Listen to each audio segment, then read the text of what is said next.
Merci et félicitations à vous qui êtes encore là à ces petites heures du matin. Donc, pour clore ce marathon, on va parler de particules qui, à mon sens, vont être les clés de l'astrophysique des hautes énergies du futur. Ce sont donc les neutrinos de très haute énergie. Alors, qu'est-ce que c'est que ces neutrinos? Donc, vous savez que la matière qui nous constitue est faite d'atomes. Dans ces atomes, vous avez des nuages d'électrons qui entourent des noyaux atomiques. Ces noyaux atomiques sont faits de protons et de neutrons. Les protons et ces neutrons sont des toutes petites particules de masse très faible, qui font 10 puissance moins 27 kg. Alors les neutrinos sont des particules et de masse encore plus faible qui sont 10 milliards de fois plus légères que les protons. Et les neutrinos sont omniprésents en fait, puisque là, à l'instant où je vous parle, chaque seconde, vous êtes traversé par 1000 milliards de neutrinos. Et par contre, ce sont des particules qui interagissent très peu, puisqu'il va falloir que vous viviez 100 ans et que vous ayez de la chance pour qu'un neutrino interagisse avec votre corps. Donc voilà, ce sont des particules de masse très faible et qui interagissent très peu. Dans la nature, ces neutrinos sont produits par différents mécanismes, comme la radioactivité, lorsque vous avez des noyaux atomiques peu stables qui vont se transformer en d'autres noyaux atomiques, vous pouvez avoir émission de neutrinos. Mais vous pouvez aussi avoir production de neutrinos par différents mécanismes d'interaction nucléaire qui impliquent donc les noyaux atomiques, comme par exemple lorsque vous avez des rayons cosmiques, donc des noyaux atomiques qui nous viennent du cosmos, qui vont interagir avec l'atmosphère, des molécules de l'atmosphère. Là, vous pouvez avoir de l'émission de neutrinos aussi. L'histoire des neutrinos commence il n'y a pas si longtemps, puisque c'est en 1930 que Pauli les a postulés, et ils ont ensuite été nommés par Fermi, en 1932, neutrinos comme petites particules neutres. Et ensuite, il a fallu attendre les années 50 pour que leur existence soit démontrée. Après ça, il y a eu une série de prix Nobel qui ont été attribués à l'étude des neutrinos, dont un prix Nobel assez récent, en 2015. Et donc là, je vous présente le flux, donc le nombre, si vous voulez, de neutrinos qu'on leur énergie. Alors vous avez des neutrinos qui ont une énergie assez moyenne, qui peuvent provenir par exemple du Soleil, et vous avez des neutrinos qui ont des énergies de plus en plus colossales, jusqu'à atteindre des énergies extrêmes, des ultra hautes énergies. Et vous pouvez voir que lorsque vous allez aux plus hautes énergies, assez naturellement, vous avez des flux de neutrinos qui sont de plus en plus ténus. Et il va falloir construire des détecteurs géants pour pouvoir espérer les observer. Donc jusqu'à présent, on a détecté des neutrinos solaires. On a eu la chance d'avoir un détecteur en place pour détecter d'une supernova en 1987. Ça, c'était vraiment génial. Et on a aussi détecté beaucoup de neutrinos atmosphériques, comme je vous le disais, qui viennent de l'interaction de rayons cosmiques dans notre atmosphère. Et enfin, on a aussi détecté récemment des neutrinos dans cette gamme d'énergie-là, autour de 10 puissance 15 électronvolts, qui sont des neutrinos qui viennent de sources astrophysiques et donc d'objets astrophysiques dont on ne connaît pas encore l'origine. Et là, dans cette présentation, on va surtout s'intéresser aux neutrinos qui sont au-delà de cette énergie-là, 10 puissance 15 électronvolts. Alors pourquoi est-ce que les astrophysiciens, moi-même, s'intéressent aux neutrinos? Eh bien parce que dans tout ce marathon de conférences que vous avez eu jusqu'à présent, la plupart du temps, on vous a parlé de lumière. Et l'information majoritaire qui nous provient du ciel provient de la lumière. Et c'est donc essentiel d'avoir d'autres messagers sur les objets qui résident dans l'univers, et les neutrinos sont un de ces messagers-là. D'autre part, c'est un messager clair de l'univers violent. L'univers violent, c'est-à-dire des étoiles qui explosent, des jets de radiogalaxies, ce genre de choses. Tous ces objets astrophysiques vont héberger en leur sein des interactions nucléaires et donc vont produire des neutrinos. Donc lorsque vous voyez des neutrinos de très haute énergie il est très probable que vous soyez en train d'observer en fait, des phénomènes violents dans l'univers. Donc c'est pour ça que ça nous intéresse. Alors lorsque vous avez un phénomène violent dans l'univers, disons un noyau actif de galaxies qui va produire de grands jets, vous allez dans ces jets accélérer des rayons cosmiques, des noyaux atomiques comme des protons. Donc l'accélération de ces protons va ensuite produire, donc ces protons vont interagir avec des fonds de photons ou de matière à l'intérieur de ces objets et du coup produire des particules secondaires comme des neutrinos ou des photons qui vont pouvoir peut-être arriver jusqu'à la Terre. Et alors ces objets astrophysiques, jusqu'à présent, on vous a beaucoup parlé, je pense, de cette gamme d'énergie-là dans laquelle on les observe, avec des photons, dans cette gamme classique qui va de la radio jusqu'au rayon gamma, et en passant par le visible que vous connaissez bien. Mais en fait, on peut doubler cette gamme d'énergie, ici, même plus que ça, et atteindre des énergies considérables comme 10 puissance 20 électronvolts si vous commencez à regarder des rayons cosmiques ou des neutrinos. Donc encore une fois, dans cette présentation, je vais vous parler de ces énergies vraiment extrêmes qui se situent au-delà de 10 puissance 15 électronvolts. Et du coup, là, depuis tout à l'heure, je vous parle de rayons cosmiques. Un petit topo de ce que c'est. Ce sont des particules qui nous constituent, comme des protons, des noyaux atomiques, en fait, comme des protons ou des éléments plus lourds, comme du fer. Et on en reçoit environ 10 puissance 27 par an sur Terre, environ 1 kg. Et de temps en temps, on va avoir, donc la plupart de ces rayons cosmiques sont d'énergie relativement basse, et de temps en temps, on va avoir des rayons cosmiques de ultra haute énergie. Alors là, si vous regardez le flux, donc le nombre de ces particules en fonction de leur énergie, vous voyez que ça trace une loi de puissance quasi parfaite sur 30 ordres de grandeur et plus de 10 ordres de grandeur en énergie.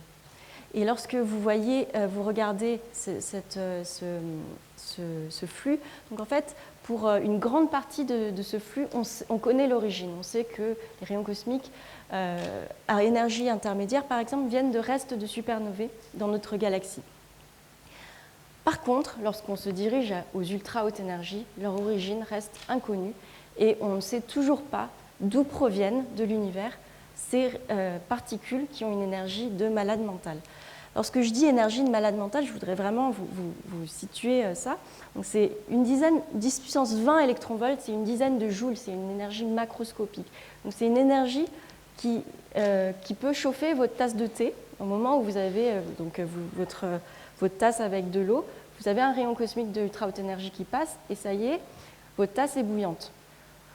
C'est aussi l'énergie d'une balle de fusil ou l'énergie d'une balle frappée par Roger.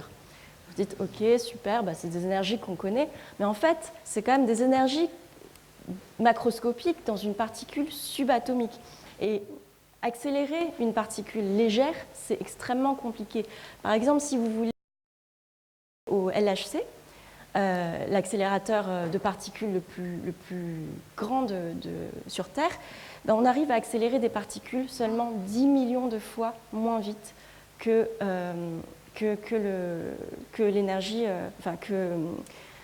l'univers le fait. Et si d'ailleurs vous voulez utiliser les technologies actuelles sur Terre pour accélérer des rayons cosmiques jusqu'aux ultra haute énergie, il faudrait un accélérateur de la taille de notre galaxie. Donc voilà, ça vous situe un peu les énergies avec lesquelles on travaille là. Donc là, je vais vous parler un peu de la vie d'un rayon cosmique de ultra haute énergie. Lorsque commence sa vie, elle est dans une source qu'on ne connaît pas, des processus d'accélération qu'on ne connaît pas. Et dans la source, elle va interagir avec les fonds de photons et de matière qui sont présents et produire ainsi des neutrinos et des rayons gamma qui vont pouvoir peut-être arriver jusqu'à la Terre. Si jamais la particule ne perd pas trop, le rayon cosmique originel ne perd pas trop d'énergie avec ces interactions et qu'elle réussit à s'échapper, elle va pouvoir se propager dans l'univers et au cours de cette propagation, elle va être défléchie par différents champs magnétiques qui baignent l'univers. Et cette déflexion va induire donc des petites déviations dans la trajectoire, ce qui fait que la particule ne va pas forcément arriver jusqu'à la Terre, et vice-versa, si jamais vous avez une particule qui arrive jusqu'à la Terre, en fait, si vous regardez dans sa direction d'arrivée, vous n'allez pas revoir la source, puisque, à cause de cette déflexion, en fait, la source doit être plutôt ailleurs. C'est ça qui fait la difficulté de trouver l'origine des rayons cosmiques de ultra haute énergie. Ce n'est pas comme les photons, on regarde dans leur direction d'arrivée et on trouve la source. Les rayons cosmiques, comme ils sont déviés, proviennent d'un tout petit peu, enfin, d'une direction un petit peu différente. Donc, lorsque une particule se propage, on a cette déflexion, et d'autre part, les rayons cosmiques peuvent aussi interagir avec les différents fonds dans l'univers, fonds de photons et de matière. En particulier, les particules vont interagir avec le fond diffus cosmologique, le CMB, dont on a dû vous parler aujourd'hui. Donc, ce fond diffus cosmologique, cette soupe de photons qui baigne l'univers depuis ses premiers instants. Donc, un rayon cosmique, en fait, qui se propage a de très fortes chances de rencontrer un photon, comme ça, et dans cette interaction, il va générer un rayon cosmique de moindre énergie, parce qu'en fait, il va donner une grande partie de son énergie à un neutrino. Et ce neutrino donc, récupère 5% de l'énergie du rayon cosmique initial. Les rayons cosmiques de ultra haute énergie perdent de l'énergie au fur et à mesure de leur propagation, mais surtout que l'existence de ces neutrinos cosmogéniques est garantie, puisque les rayons cosmiques de ultra haute énergie existent et que le fond diffus cosmologique existe aussi.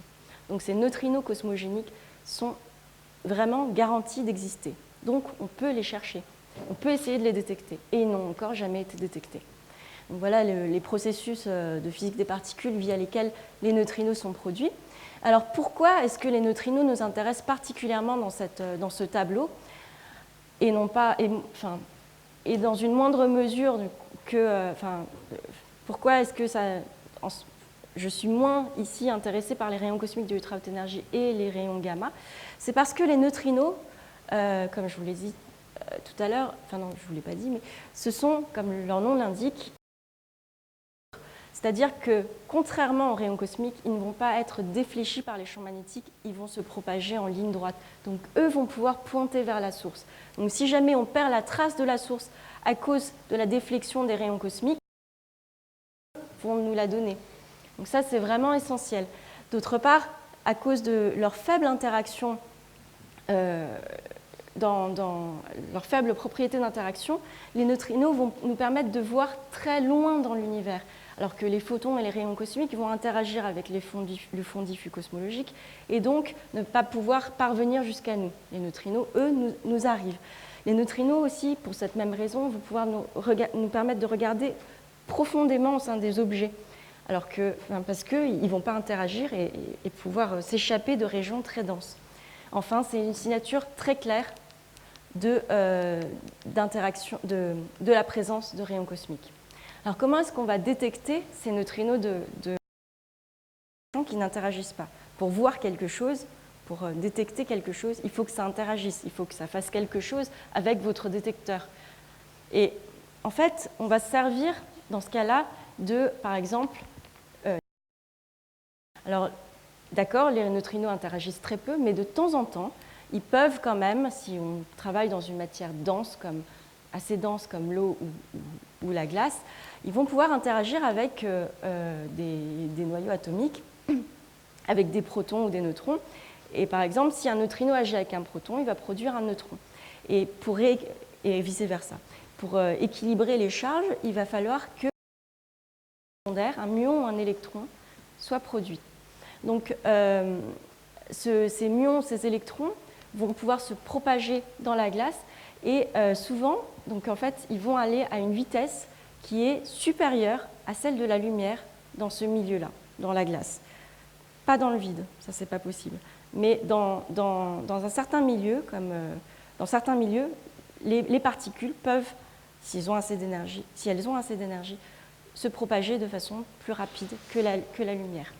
Auquel cas, on a ce qu'on appelle un effet Cherenkov et on va pouvoir produire une très faible lumière, la lumière Cherenkov, qui est représenté ici par ce cône, qu'on va pouvoir essayer de détecter avec des détecteurs, des photomultiplicateurs, etc.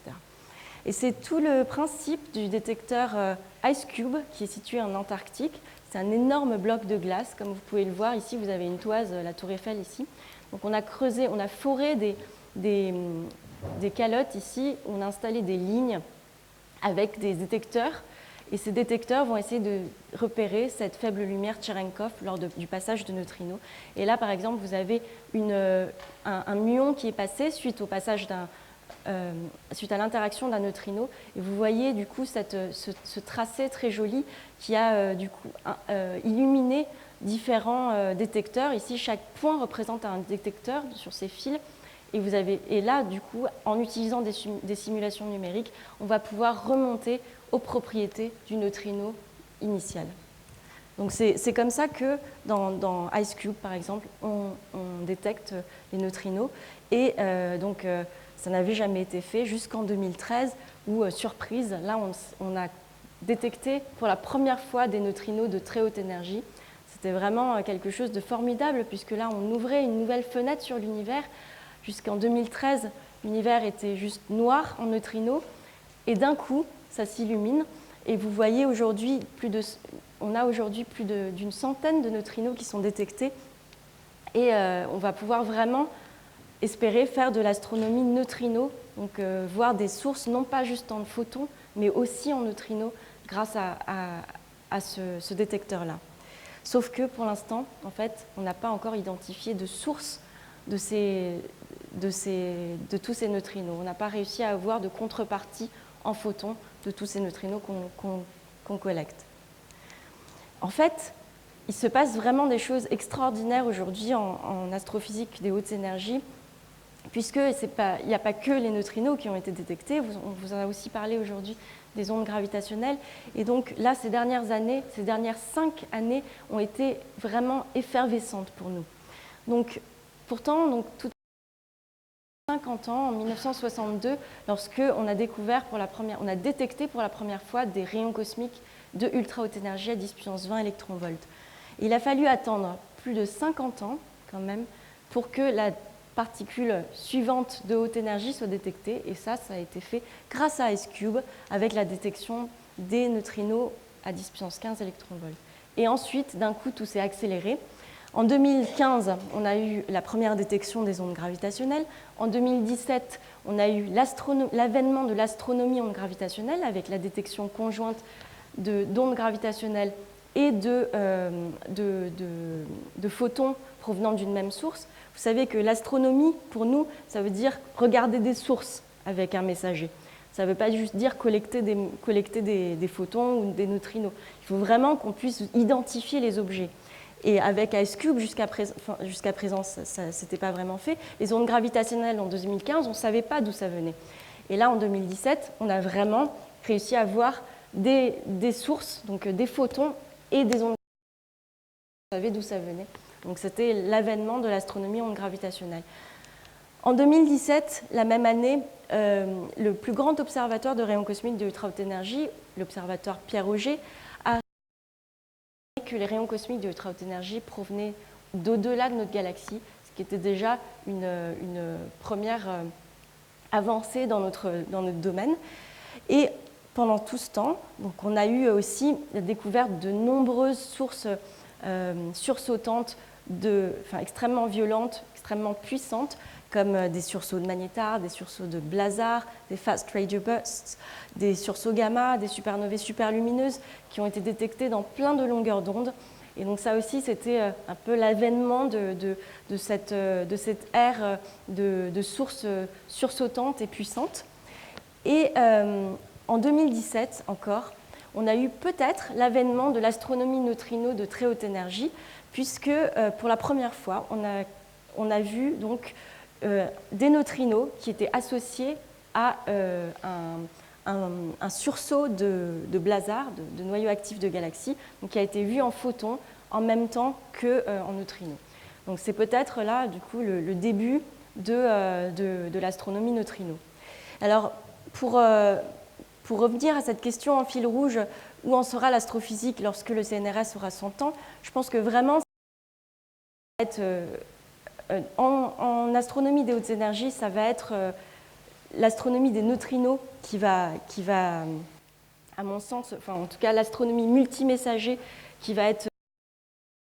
Et ce qu'il va falloir faire en fait aussi, c'est aller aux énergies au-delà de ce que IceCube nous permet de détecter, parce qu'il y a encore un territoire inexploré ici. Je vous ai parlé de ces neutrinos cosmogéniques dont l'existence est garantie aux ultra-hautes énergies, puisque les rayons cosmiques de ultra-haute énergie existent et que le fond diffus cosmologique existe. Ces neutrinos de ultra-haute énergie existent et n'ont toujours pas été détectés. Et je pense que là, on a la clé, en fait, ce n'est pas moi qui le pense, mais tout le monde le pense, on a la clé de l'origine des rayons cosmiques de ultra-haute énergie, puisque ces neutrinos sont vraiment les produits directs de ces rayons cosmiques de ultra-haute énergie. Donc si on les détecte, on va probablement réussir à pointer vers la source de ces rayons cosmiques de ultra-haute énergie. Donc il faudrait vraiment essayer d'aller jusqu'à ces énergies. Or, vous voyez que le flux ici est vraiment très ténu. Donc il va falloir construire des détecteurs géants. Et c'est l'idée de ce projet dont Pierre a parlé tout à l'heure, qui est grand, donc The Giant Radio Array for Neutrino Detection, qui va essayer de détecter ces neutrinos de ultra-haute énergie avec un réseau radio. Donc l'idée est la suivante, on va se servir de la Terre et de montagnes comme cible pour l'interaction de neutrinos. Donc il y a assez de matière, c'est assez dense pour que de temps en temps, il y ait des neutrinos qui traversent la montagne et pour qu'ils interagissent au sein de cette montagne. Et ainsi vont donner naissance à une particule tau. Et cette particule tau va se désintégrer dans l'atmosphère et produire ainsi ce qu'on appelle une gerbe atmosphérique, donc une cascade de particules secondaires qui va se développer dans l'atmosphère. Dans cette cascade de particules, il va y avoir des électrons et des positrons qui vont être influencés par le champ magnétique terrestre. Et à ce moment-là, ça va générer une émission radio qu'on va pouvoir détecter si on plante des antennes. Et l'idée de Grand, ça va être de planter 200 000 antennes sur 200 000 km². Donc pas d'un seul tenant, c'est quand même la taille de l'Angleterre. Pas d'un seul tenant, on compte planter ça sur une vingtaine de spots de 10 000 antennes sur des sites favorables en Chine, premièrement, et dans le monde. Par site favorable, j'entends un environnement radio adéquat, donc un bruit radio très faible, pour pouvoir ne pas être embêté par ce bruit radio, pour pouvoir détecter bien les signaux provenant de neutrinos.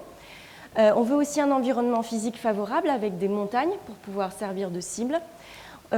Évidemment, on va vouloir avoir un accès favorable et puis d'autres considérations entrent en compte comme des considérations géopolitiques. Donc là, jusqu'à présent, on a fait une douzaine de campagnes de mesures et environ 70 mesures qui ont montré qu'il existe des sites excellents dans le monde, en tout cas en Chine.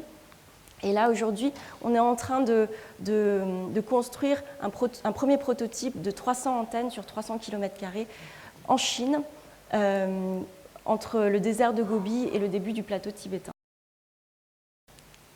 Donc vraiment, l'idée de Grand, ça va être d'essayer de garantir la détection de neutrinos cosmogéniques et de détecter des neutrinos, plein de neutrinos dans l'ensemble à ultra haute énergie pour pouvoir faire de l'astronomie neutrino. En fait, donc là, vous avez une figure un peu compliquée, mais où vous avez donc, les prédictions théoriques pour le flux de neutrinos cosmogéniques. Donc, comme il y a plein d'incertitudes sur les paramètres des sources de ces neutrinos, des sources de rayons cosmiques de ultra haute énergie, lorsque vous faites le calcul, les théoriciens font les calculs de flux de neutrinos, ils vont se retrouver avec de grandes barres d'erreur et du coup on peut avoir un flux qui est pessimiste et ici dans les cas les plus pessimistes auxquels moi je ne crois pas forcément. Alors avec Grand, on veut vraiment arriver à une sensibilité qui nous permette d'atteindre ces cas les plus pessimistes pour pouvoir garantir la détection de ces neutrinos cosmogéniques. Et en fait, donc ça c'est les neutrinos cosmogéniques, mais il y a aussi les neutrinos qui sont produits à l'intérieur des sources, lorsque vous avez des interactions de rayons cosmiques accélérés avec les fonds de photons et de matière, auquel cas on devrait avoir probablement des flux encore plus importants que les neutrinos cosmogéniques. Et je pense qu'à ce moment-là, avec Grand, on serait en mesure de détecter des centaines de neutrinos. Et à ce moment-là, on pourrait faire de l'astronomie neutrino avec des centaines de particules, parce que Grand aura aussi une résolution angulaire formidable de moins de 0,1 degré, qui nous permettra du coup de pointer les sources, ce qui est très important évidemment pour faire de l'astronomie.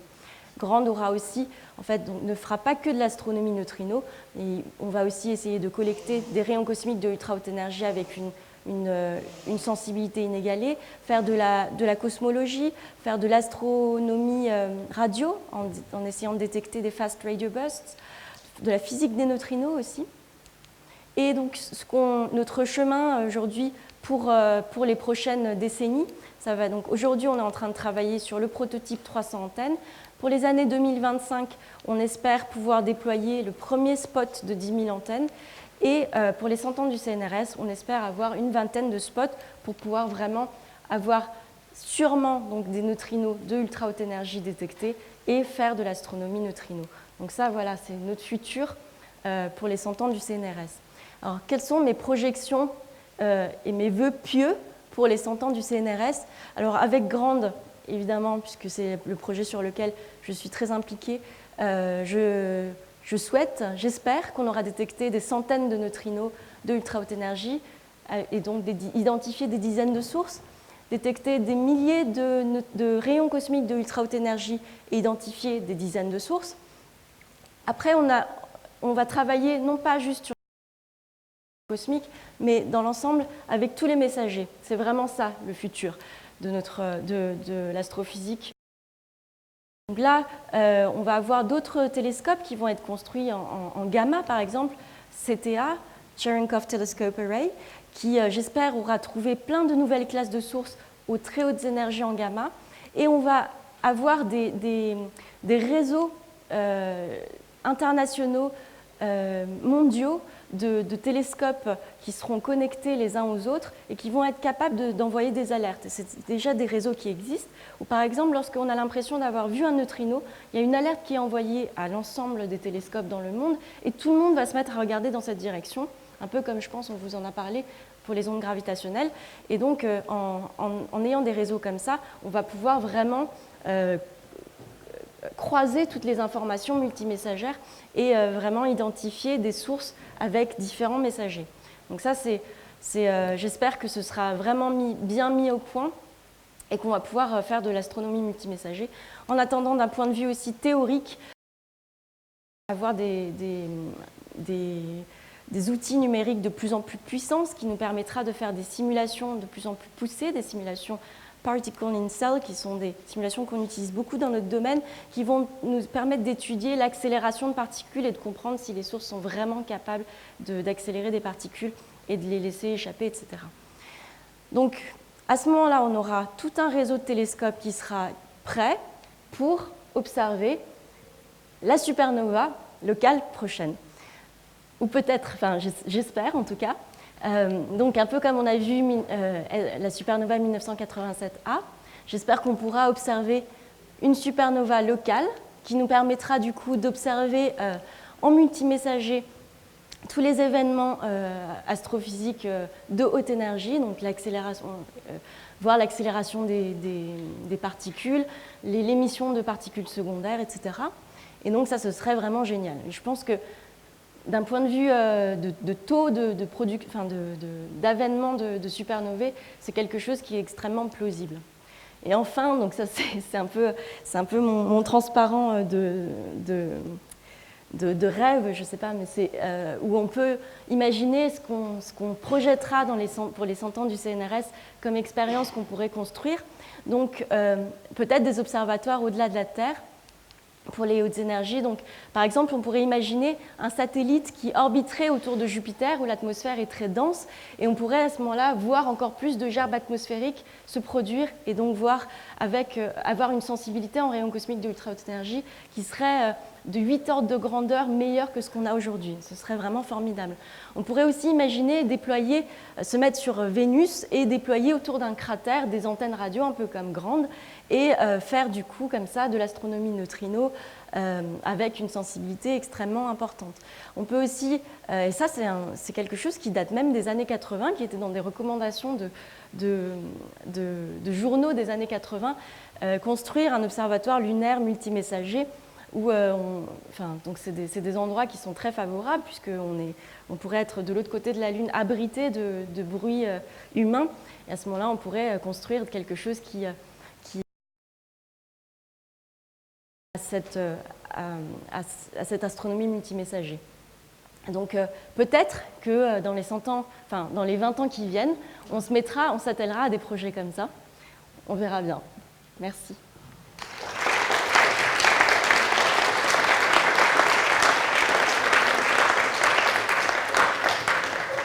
Merci beaucoup, Kumiko. Et l'astronomie lunaire est à nouveau dans le paysage, d'ailleurs. Allez, tout ce que vous avez jamais voulu savoir sur les neutrinos, sans jamais oser le demander, n'hésitez pas. Est-ce qu'il y a des questions? Oui.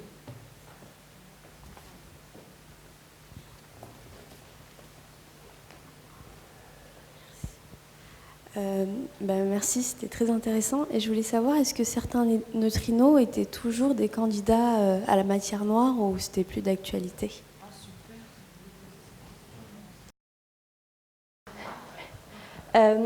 Alors, oui, non. Alors, je ne suis pas très bien placée pour vous en parler parce que je ne suis pas très spécialiste de la question de la matière noire. On a quand même pas mal de contraintes aujourd'hui sur ce genre de scénario pour commencer à pas mal discriminer ces scénarios de particules très légères pour la matière noire. Après, je ne sais pas s'il y a des théories il y a toujours des théories un peu exotiques qui existent, qui permettent toujours d'expliquer des choses, donc je ne suis pas certaine. Bon. Après, c'est plus très, très favorable. En tout cas, là je ne vous parle pas des mêmes... c'est pas les mêmes énergies, hein. Enfin, on ne parle pas des mêmes neutrinos. Là, je suis à plus haute énergie. Bonjour, merci encore pour la présentation. Une question que je me posais, c'était concernant la détection des sources. Est-ce que des observations seules des neutrinos, donc juste des détections de neutrinos et rien d'autre, c'est suffisant pour identifier des sources de manière relativement passer par des observations multimessagers et croiser les observations pour trouver les sources? C'est une très bonne question. En fait, c'est possible.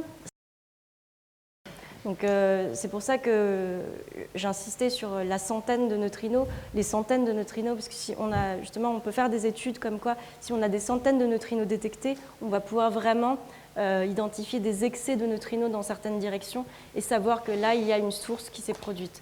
Après, ce sera vraiment intéressant si on voit cette source aussi en photons.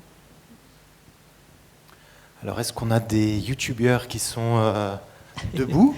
Alors, on a encore 200 personnes debout, hein, et c'est toujours les mêmes, j'imagine. Ils sont peut-être endormis sur leur clavier.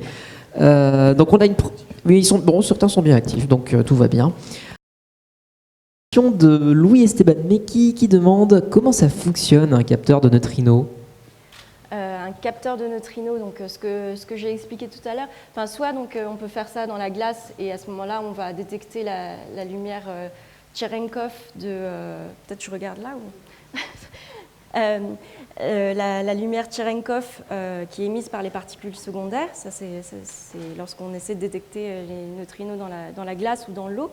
Après, si on regarde un cas des détecteurs comme Grand qui travaillent dans l'air, alors là, il va falloir vraiment avoir une cible comme la Terre donc pour pouvoir faire interagir les neutrinos. Et là, on peut voir le développement de la gerbe secondaire grâce à l'émission radio, par exemple.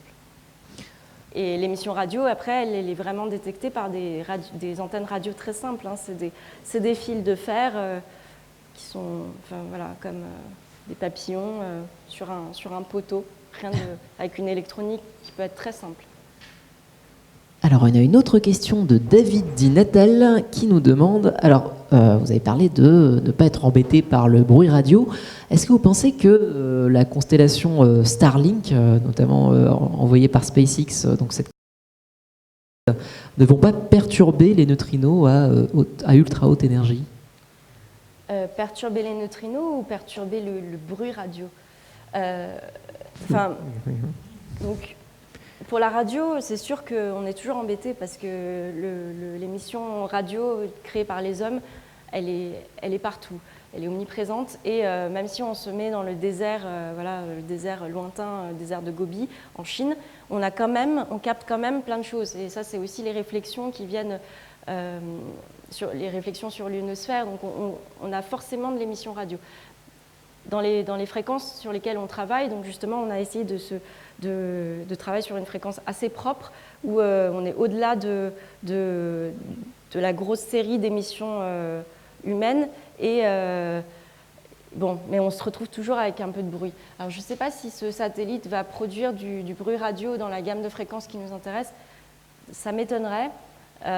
Si c'est le cas, c'est gênant. Il faudrait travailler lorsqu'il n'est pas en vue, lorsqu'on ne le voit pas.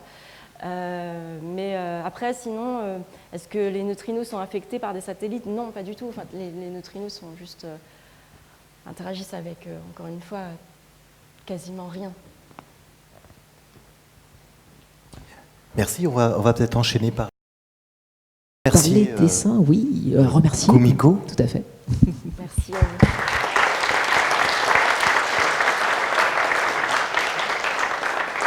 Pendant qu'on fait une petite annonce, ne sortez pas de l'amphi après, on vous garde à l'intérieur de l'amphi, puisque le directeur de l'Institut national des sciences de l'univers va nous faire une petite conclusion, adjoint, va nous faire une petite conclusion avant le petit déjeuner.